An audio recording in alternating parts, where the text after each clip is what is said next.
बिस्मिल्लाहिर्रहमानिर्रहीम। अस्सलाम वालेकुम teachers, welcome back again to the Urdu lesson. आज के सबक में जो नई आवाज और नया हरूफ तहजी है उससे बनने वाली कुछ तस्वीर जो किताब में दी गई हैं उन पे हम करेंगे बातचीत। तो टीचर्स, हमेशा एक नया हरूफ तहजी शुरू करने से पहले आप हमेशा जो पिछले तमाम हरूफ तहजी हैं जो कि आप एक्टिविटी के थ्रू बोर्ड के ऊपर लगा रही हैं, बच्चों से 2-3 मिनट लगा के पूरी क्लास से उनको एक तरतीब में और रैंडमली भी पूछ लिया करें, ताकि आपको इंश्योर हो जाए कि बच्चों को पिछली आवाजें भी साथ साथ जो है वो चल रही हैं और कोई सी दो आवाजें और दो आवाजों की जो शक्लें हैं वो उनके ज़हन में मिक्सअप नहीं हो रही। और फिर आप जब नई आवाज शुरू करें तो इस कॉन्फिडेंस के साथ शुरू करें कि ये भी बच्चों को उसी तरह ही समझ आएंगी जिस तरह आपने प्रीवियस साउंड्स बच्चों के लिए क्लियर की हैं। तो चलिए बच्चों, किताब का सफा देखिए और तस्वीर के बारे में जो जो आपके जहन में आ रहा है रेडी कर ले। ऑलराइट टीचर्स, आज का जो हमारे हरूफ तहजी है उसको हम फिर उसी तरह चारों स्किल्स को इस्तेमाल करेंगे और थोड़ा थोड़ा जो हम आर्ट की एक्टिविटी में आपको बीच में रिकमेंड करती हूँ, कभी प्ले डो के साथ, कभी पेन ब्रश के साथ, कभी क्रेयॉन के साथ, वो इसीलिए करती हूँ क्योंकि कुछ बच्चों को रंगों और इस तरह खेलने की मदद से जब चीज़ें सिखाई जाती हैं तो उनको याद रहती हैं। और चूंकि हर बच्चा मुख्तलिफ है इसलिए मुख्तलिफ एक्टिविटीज़ क्लासरूम में की जाती हैं ताकि कोई आवाज़, कोई हरूफ तहजी और कोई वोकैबुलरी बच्चों के ज़हन से निकले ना। तो चलिए बच्चों, स्क्रीन पे देख के बताइए कि पहली तस्वीर किस चीज़ की है। ये आपके घर में एक खाने की मेज के ऊपर एक छोटी सी शीशी होगी जिसके अंदर होगा सफेद रंग का नमक। शाबाश। नमक क्या चीज है, इसको चखा आपने कभी? नमकीन नमकीन सा होता है ना, और खाने में ये डालते हैं।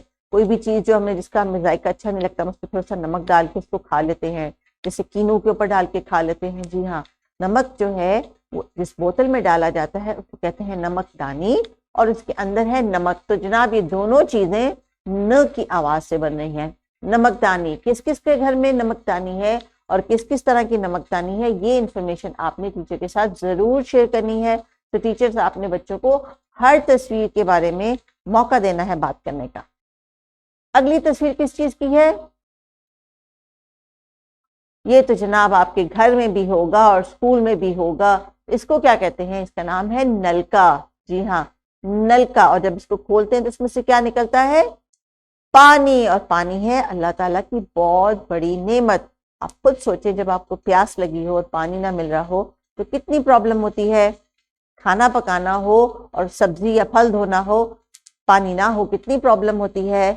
नहाना हो, पानी ना हो तो कितनी प्रॉब्लम होती है। वॉशरूम जाना हो तो पानी ना हो तो कितनी प्रॉब्लम होती है। तो जो पानी है ये अल्लाह ताला की बेशबहा नेमत है और इसका हमने ख्याल रखना है।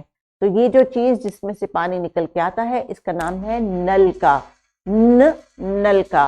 तो ये थी न नमकदानी, न नल का। और टीचर्स, आपने बच्चों के साथ डिस्कस करना है कि पानी और उसकी सेफ्टी कैसे करनी है। बच्चों ने इंश्योर करना है कि स्कूल में जब वो वॉशरूम से आए या जाएं या पानी वाला जो आपका नलका है उसमें से पानी पिए तो उसको अच्छी तरह कस के बंद करें और कतरा कतरा पानी इसमें से जाया ना हो। अगली तस्वीर किस चीज की है बच्चों, ये बताइए।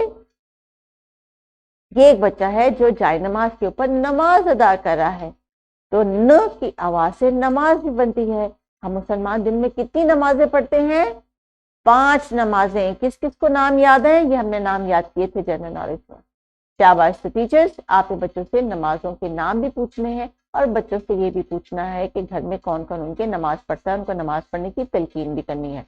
तो चलिए, आज की जो आवाज है उसके बारे में टीचर्स आपने बच्चों से मजीद प्रैक्टिस करनी है। कुछ तो बच्चों ने मेरे साथ की है, कुछ लेसन का आइडिया आपको हो गया। अगली वोकैबुलरी के वर्ड्स आपने अपने फ्लैश कार्ड्स के जरिए रेडी करने हैं। तो चलिए बच्चों, भी आपने आवाज तो सुन ली और बहुत सारी बातें भी कर ली और चीजें भी देख ली। तो इन चीजों के शुरू में जो आवाज आ रही है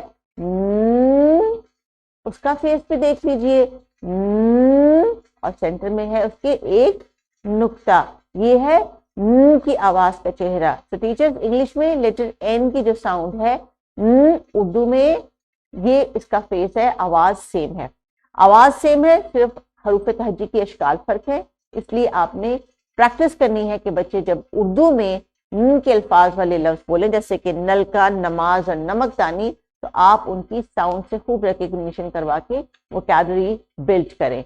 कोशिश करें कि बच्चों को जब आप असेस करें तो उनका ध्यान जो है वो उर्दू के हरूफ तहज्जी के साथ साथ और उर्दू की वोकैबुलरी पे भी हो।